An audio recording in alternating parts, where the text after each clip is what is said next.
সাভারের সাবেক এমপি শামসুদ্দোহা খান মজলিসের স্ত্রী সেলিনা খান মজলিস হত্যার তদন্ত শেষ হলো ১৩ বছর পর।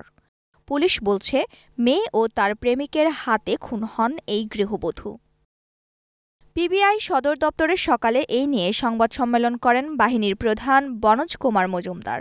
জানান, সেলিনা খান ও এমপি শামসুদ্দোহা খানের বড় মেয়ে শামীমা খান মজলিস বিয়ে বহির্ভূত সম্পর্ক ছিল তার। সেটি প্রকাশ পাওয়ায় প্রেমিকের সঙ্গে যোগসাজশে মাকে হত্যা করেন তিনি। সুবল কুমার রায় সে এখন একটি বয়স্ক লোক এবং সে ইলেকট্রিকের কাজ শিখছে।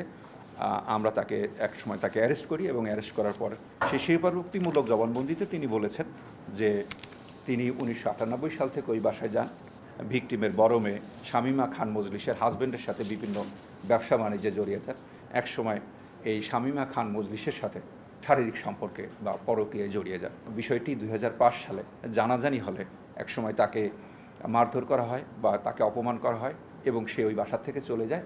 ২০১১ সাল থেকে আবার সে ওই বাসায় যাওয়া আসা শুরু করে। হত্যায় জড়িত সন্দেহে শামীমা, তার প্রেমিক সুবল কুমার রায় ও আরতি সরকার নামের আরেকজনকে পুলিশ গ্রেপ্তার করেছে। যেদিন এই ঘটনাটা ঘটেছে তাকে ফজরের নামাজ পড়ে ভিকটিম সেলিমা খান মজলিস দেখেন যে সুবল চুপে চুপে এই বাড়ির দিকে আসছে।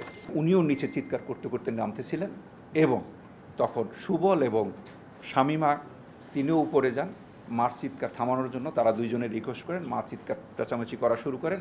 তখন সুবলের ভাষ্য হলো তিনি আতঙ্কিত হয়ে পড়েন।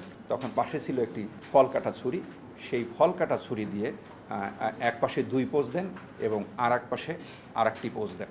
আমরা শামীমা খান মজলিসকে আমরা গ্রেপ্তার করেছি। তিনি আমাদেরকে এখন পর্যন্ত কোনো সত্য স্বীকারোক্তি দেননি, তবে আমরা আরও কিছু লোককে গ্রেপ্তার বা চেষ্টা করছি। এ ঘটনার দ্রুত বিচার দাবি করেন সেলিনার ছোট মেয়ে ঢাকা জেলা আওয়ামী লীগের মহিলা বিষয়ক সম্পাদক ইলোরা খান মজলিস।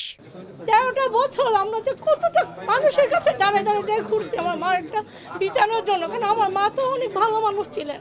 আমরা চাই যারা এটার সঙ্গে আরো জড়িত আছেন, আরো ৫-৬ জন এর সঙ্গে জড়িত আছে এবং তারা প্রভাবশালী, আমরা চাই মাননীয় প্রধানমন্ত্রী এবং পিবিআইয়ের কাছে তারা যেন এটা সুষ্ঠু বিচারটা করেন।